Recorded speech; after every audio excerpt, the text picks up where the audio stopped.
Hello, and welcome once again to the Dental Marketing Mastery Series.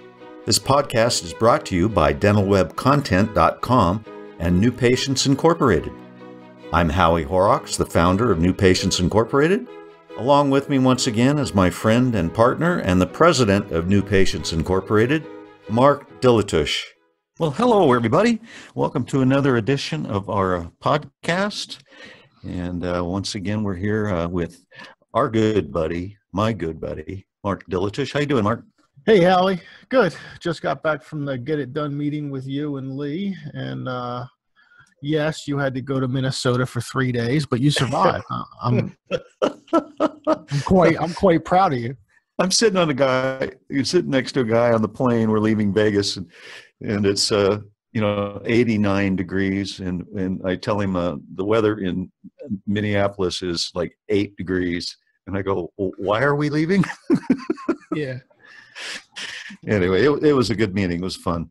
It was. For those listening, if you see a Get It Done meeting in your area, good friend of ours, Brian Laskin, puts them on. They're designed to get all of your requirements, your CEs, your things like HIPAA, your certifications. It's designed to get all of those things done in one shot in one day, so that you're not dealing with them, all throughout the whole year with various team members. So it was well attended, and it was very well received. The doctors were like, "Yeah, I can't believe I just got all that done in one day." Yeah, yeah, you did. Yeah. So that was good. That was good. It was appropriately titled. Yes. Well, today I think what we want to do is dive into our mailbag. Mailbag. Or electronic mailbag. Or electronic mailbag, otherwise known as Josh. Yeah. So Josh, well, no, we got some of these on the chat too. But okay, so we try to organize your questions. I mean, we have our own topics that we title and put out there. So every once in a while in our podcast, we're going to grab some questions that come in, and we're going to call them mailbag or miscellaneous, or even miscellaneous mailbag, whatever. And then you'll know in the title what it is, and you can listen or choose not to listen. But we have 4 topics or 4 questions that came in. One is, how do I defend against illegitimate online reviews? That's a very good question, isn't it? Yeah, I don't know how many times doctors have asked me that, right, directly. So I might as well answer it for a lot of them at a time. I think my mail is wearing out. I mail through Clipper magazine locally. Is all mail dead? That's a good question. That's the second question. Okay. That's the second question, right? Question number 3 is, how many times should I email my own patients? I don't want to be a spammer. Okay. Yeah. Good. That's a good question. And this 4th one, actually, I guess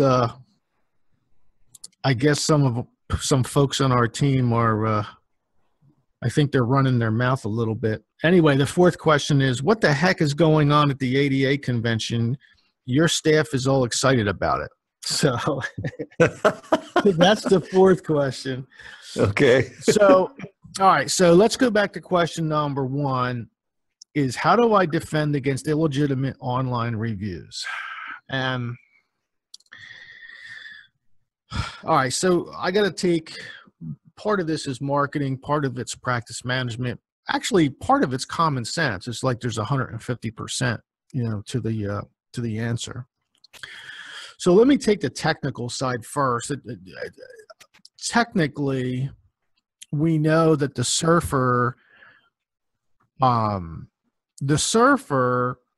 when they see a 5.0 review score, they question the validity of the reviews. They think that you got your whole extended family to leave a review of how great you are. Nobody believes, or hardly anybody believes, a 5.0 review. So if you get a couple of negative reviews along the way, don't sweat it. Yeah. if you're nobody can be that perfect.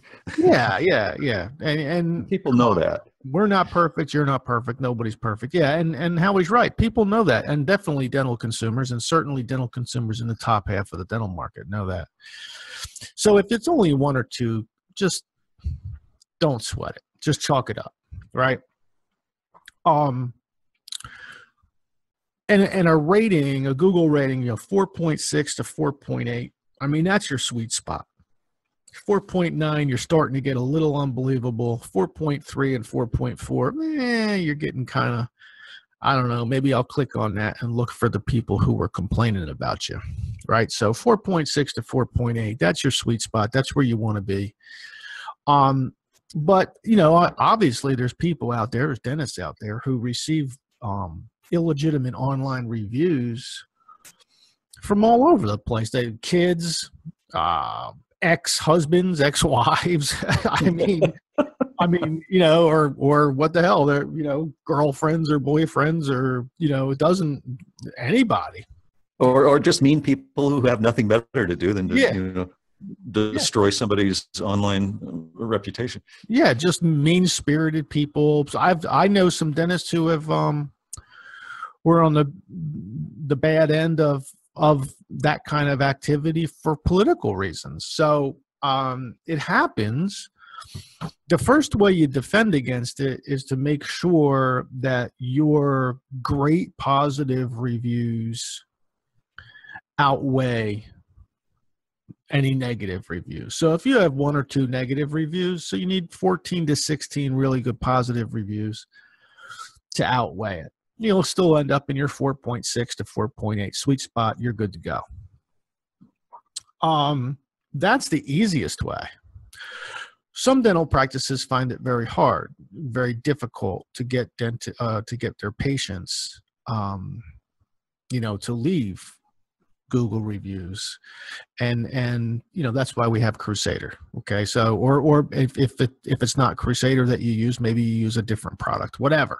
Okay, so the first step in defense is making sure you have 14 to 15 really good reviews for every one that's not so good. You can on Google respond to a negative review.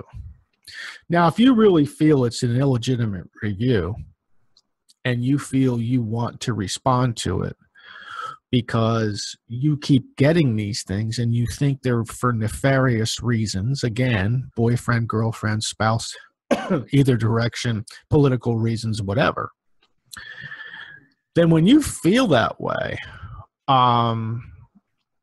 you have to use some tact. No, you can certainly respond. So, and then the next logical question from the dentist is, well, how do I respond? Well, normally you would ask a question and require a commitment of effort on their part. You would say something like, I'm searching and I can't find you. Would you please contact me at email that you only use for your reviews, and I'd like to talk to you about your situation. And they will invariably do nothing, and then you just respond that you haven't heard back after a week, and that's it. You just move on. Moving on is always best. Moving on without posting a response is always best. Yeah, the last thing you want to do is get into a flame war with a member of the public, whether it's legitimate or not. I mean, many times the reviewer isn't even part of the practice, has never been to see the dentist. Exactly. What are you doing arguing with that dork, Right. Right. So first step, overwhelm the negative with the positive. And we know 99% of the people listening to this podcast can do that rather easily within the four walls of their practice. So, if you end up in a situation like that, then, you're going to have to respond. You have to defend your turf. Just do it with some savvy. That's all. Question number 2. I think my mail is wearing out. I mail through Clipper locally. Is all mail dead? Well, let's look at some statistics, some very predictable statistics. If you're using Clipper, I think, isn't Clipper that envelope that comes with like 93,000 coupons? Isn't that what Clipper is? Yeah, I think that's what it is. It's also goes by a different name in different parts of the country. Valpak. That's it. Okay. All right. Yeah. So basically this dentist is calling that direct mail, and they are receiving less return or less calls. And I don't know this for sure. I didn't really speak to this person, but I'm going to assume they're spending the same money. So spending the same money to get less result is normally not a good thing. Normally, I bet you when he or she started that mail campaign, especially if it's in Clipper magazine, because Clipper magazine is nothing but ads, right? Like dollars, it's for shoppers. It's just coupons, right? Yeah, the medium there dictates the message, and when you're using that kind of a medium, you're basically advertising a deal. Okay, so right, and they're small. They're kind of small too, right? They're. I apologize for not knowing what the heck I'm talking about here. I do know that I have seen them come to my own home. They're in an envelope. They're in a regular sized envelope, and so it must be the height and the width of the envelope. And there's usually like 30 of them in there, right? Exactly. Okay. All right.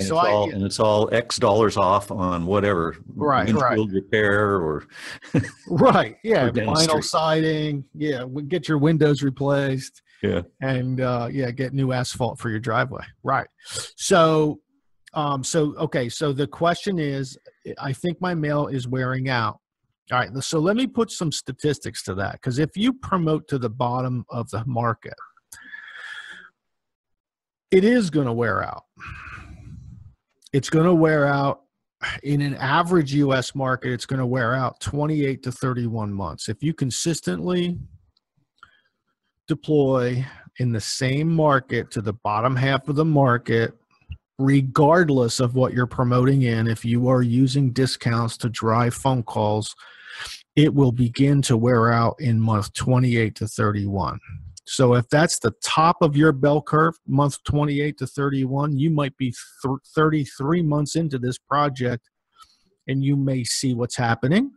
Or you could be 100 months into this and just waking up and see what's happening. So now the next is I mail through Clipper locally. All right, so that basically tells us your best foot forward is your deal. You have no feet. Yeah. Right? Isn't that what it tells us, Howie? Okay, so yeah, it does.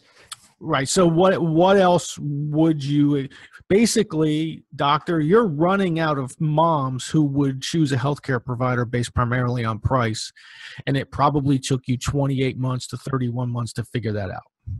Yeah, that's a succinct way to put it. Exactly. Basically. And then the last question with number 2 is all mail dead? Not only no, but hell no. Oh, yeah. Yeah, no. It's thriving. Yeah, your mail is dead. Okay. Sorry, I didn't really mean that.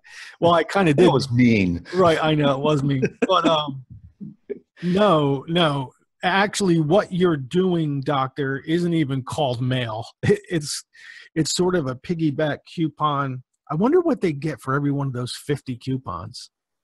Yeah, that's a good question. Because they're still only spending whatever, to ship the envelope. Yeah. Well, that's part of the appeal. I mean, way back in the day, it used to be called marriage mail, where you'd get a bunch of businesses around you. You'd all go together and you split the costs, and then it's very inviting because it's so dang cheap. But okay, okay. The medium is designed specifically to target the bottom half of the market in the dental world, and that's something we don't recommend. What? Right. I mean, Well, okay, let's be fair and honest. But we do go after the bottom half of the market for clients who have an immediate need for large volumes of new patient phone calls. Yeah, that's the exception. Yep. But we never go through Clipper. We would never do that. Okay, and we would absolutely want to control the targeting ourselves for our clients. Okay, Yeah. to minimize their risk. And we would absolutely want to control the size and the design. So, okay, and we would tell the customer, the client, look, you only have 28 to 31 months to take advantage of this. After that, you will get a declining result in an average U.S. market, period. End of story, okay? So we only use going after the bottom half of the market very temporarily, only for as long as we have to. Yeah, Okay? right. So, all right, so you want to take a break before we do? Yeah, we have to take a break and hear from our sponsors. Our sponsors is us, isn't it? Well, yeah, if we don't take a break to hear from our sponsors, we don't get paid. Okay, all right, that's fine. Bad. We'll be right back. We hope you're enjoying our podcast. Let me ask you, do you have a roadmap for your marketing? Why not let New Patients Incorporated do it for you? Our marketing plans have been proven effective for over 27 years for hundreds of practices across lots of different countries. We will give you the marketing data for your area, a marketing budget. We'll show you how to allocate your budget, and then we will show you the proper deployment strategies for each medium. Click on the header where it says Complimentary Marketing Plan when you go to www.newpatientsincorporated. Okay, we're back. What's our next question, Mark? Something about email frequency. Here's my next question. When are we going to get some other sponsor to pay us? That's my next question. Hey, we're working on it here at the Galactic headquarters. Okay. All right, so here's question number 3 in the mailbag. How many times should I email my own patients? I don't want to be a spammer. And you know what? That's an excellent, like you wouldn't think that's a revelatory, to use one of your favorite words, a revelatory question, but it is kind of, because how you engage your own patients with email is different than how you engage them visually, which is different with how you engage them with something physical that you can hand them. So this seemingly innocent question actually opens up, it's not Pandora's box, but it opens up a large box for discussion. So I want to address their initial question: how many times should I email my own patients? Now, if we're going to assume that you mean emailing them a promotion about some services that you provide, or some conveniences that you provide, or some technologies that you employ, or what have you. I'm going to assume that that's what you mean, because lots of offices email appointment confirmations every day to everybody that's coming in 3 days from now. Okay, so that's the first thing that I have to separate out here. Is I think what we're being asked is, how many email promotions should I send to my patients? Yeah, or you might call them newsletters, or news about the office and what you provide. Right. Yeah. Okay. Not confirmations, not recalls. Right. That's different. Right. Other promotions. Right. Okay. So if we separate out other promotions, then the answer to your question is 4 times a year. And I know many doctors just went, because they're shocked that I'm not saying every 9 minutes because it's email, okay? Because it's cheap, and because I can just do it and just leave the office and not worry about it, right? Well, here's the problem. The problem with doing it too much is if they get too many promotions from you, you actually negate the impact of the emails for confirmation and recalls. Exactly. They tune you out. They tune you out. Okay. So you definitely do not want them to tune you out. So you have to minimize it. Now, to follow that up, what should the content be? And this is the other part that overwhelms patients normally from just from the fact that people build newsletters and sell them or give them to dentists, and dentists send them thinking they're doing a good thing, but they're not. Here's the general rule. When you promote to the public, non-patients, strangers, you want to say as many things as you can say about your dental practice as possible within the restriction of size or length. Okay? When you're dealing with your existing patients, the general rule is one thing at a time. And you may be sitting there raising your hand going, yeah, but what about all these newsletter companies? You know, they sell these 4-page, multicolor, multifaceted, multi-index, multi-directory, whatever, newsletters, right? I'm like, yeah, well, you can sell anything. Yeah. Okay. Existing patients want one spoonful at a time. Right. I think that, see, the obvious advantage you have is that in mailing to your patient base is that they know you. So when they see, oh, I got something from Dr. Schmedrick here, they're more inclined to read it and pay attention to it. Right. But the thing is, you can't abuse that privilege.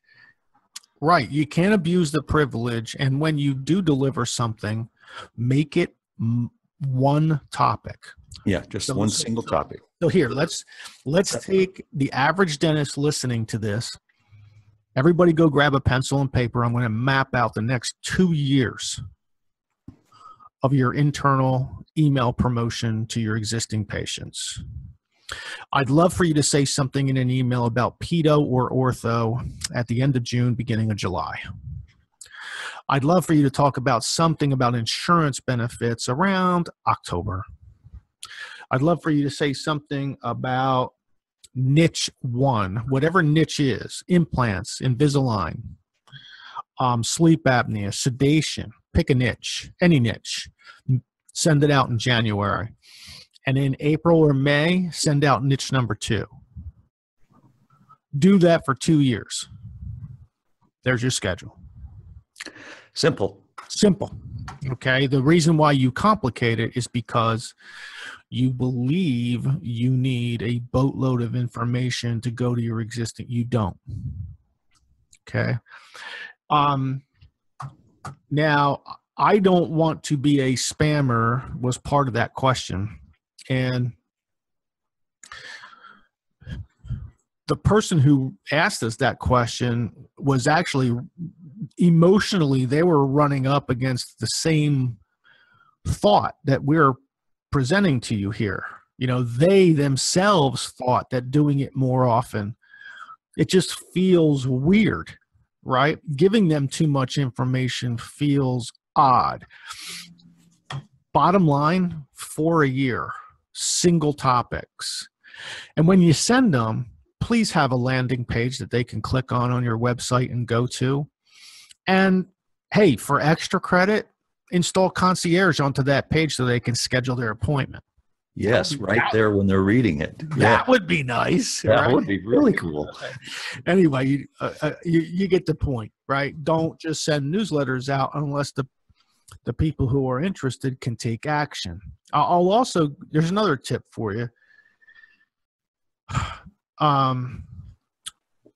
Don't believe for a second that you're emailing something to your existing patients that only they can take advantage of.